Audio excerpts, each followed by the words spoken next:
MLA అంటూ హేళన చేయటం అండి అది. మీరు కూడా అదే జర్మనీకి వెళ్తే వద్దనేది కూడా హేళనేనండి. ఇప్పుడు పవన్ కళ్యాణ్ గారు మాట్లాడింది మీకు వినసొంపుగా ఉన్నాయి.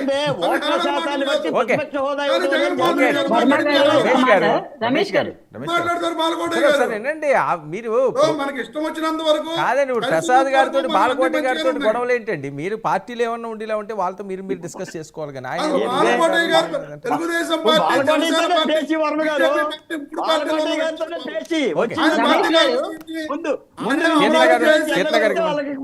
తెలుగుదేశం పార్టీ రమేష్ గారు మీరు అలాగే రన్నింగ్ కామెంటరీ చేస్తే ఇబ్బంది. మీకు ఇస్తున్నాను కదా, నేను అవకాశం ఇచ్చాను. 3 సార్లు మాట్లాడారు, వాళ్ళు మాట్లాడివ్వండి.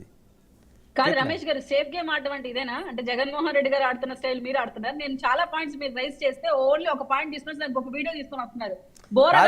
కాదు మీ వీడియో అంత స్పష్టంగా అనిల్ మారణ హోమం లాగా కీర్తన 1 మినిట్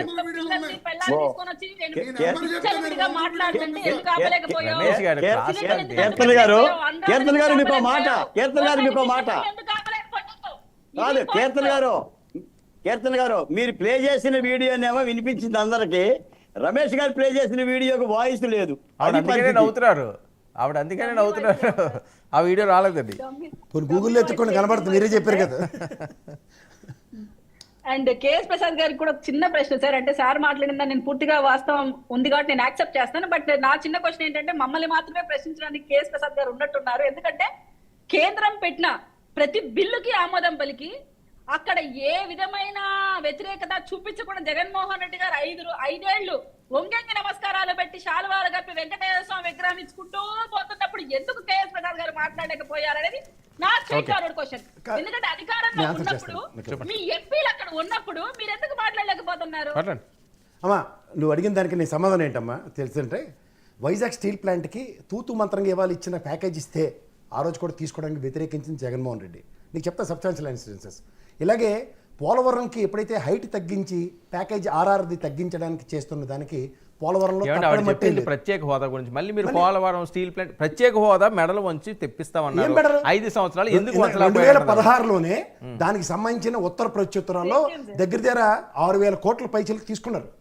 ఎవరు తీసుకున్నారు? State government, Andhra Pradesh. ఇప్పుడు 2019లో జగన్మోహన్ రెడ్డి గారు గెలడానికి ప్రధాన కారణాలు ఏంటి? ఏంటి ప్రత్యేక హోదా మెడలో ఉంచుతామన్నది, రైతులకు న్యాయం చేస్తామని నవరత్నాలు అన్నది. అప్పటికే ఎత్తుపోయిన సబ్జెక్ట్ అని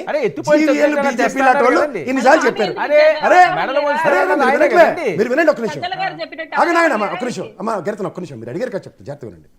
తెలుగుదేశం కూడా ధర్మ పోరాట దీక్షలు చేసిన తాత్పర్యం ఏంటంటే ప్రత్యేక హోదా మనకి ధీటుగా ప్యాకేజీ కూడా రావట్లేదని. అంటే వాళ్ళు చెప్పిన ప్రాతిపదిక మీద 17,500 కోట్ల స్పాన్ ఆఫ్ ఫస్ట్ 17,500 కోట్ల 5 సంవత్సరాలు రానందుకు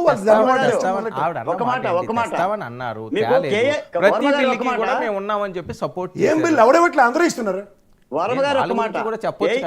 ఎందుకు చెప్పలేదండి? మర్చిపోతే అన్ని గజరీ సినిమాలు ఎవరైనా చేస్తారు. ఇక్కడ ఈ డిబేట్ లో ఎన్నిసార్లు వాదించుకున్నాం.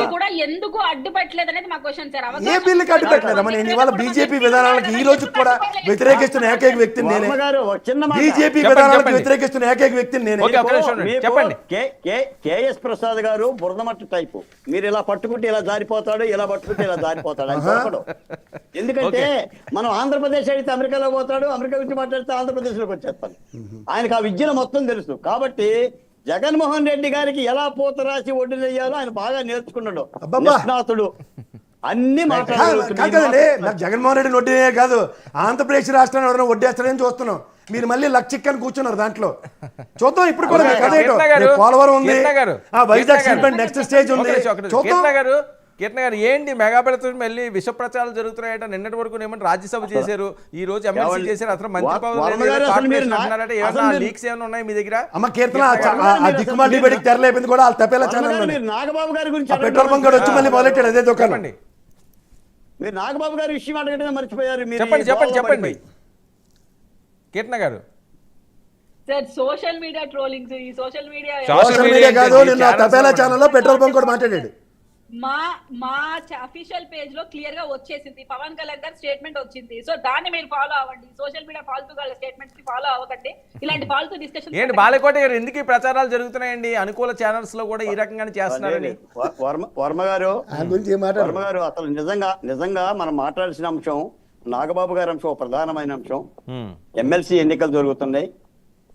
మరి నాగబాబు గారిని రాజ్యసభ సభ్యులు అన్నారు, ఎమ్మెల్సీ అన్నారు, ఇవాళ ఏదో కార్పొరేషన్ చైర్మన్ కూడా అన్నారు. నేను చెప్తున్నాను, నాగబాబు గారికి ఎమ్మెల్సీ ఖరారయ్యింది. ఆయన ఆంధ్రప్రదేశ్లో మంత్రి కాబోతున్నాడు. ఇప్పటి వరకు మెగా బ్రదర్ని చూసాం, ఇక మెగా బ్రదర్స్ చూస్తాం.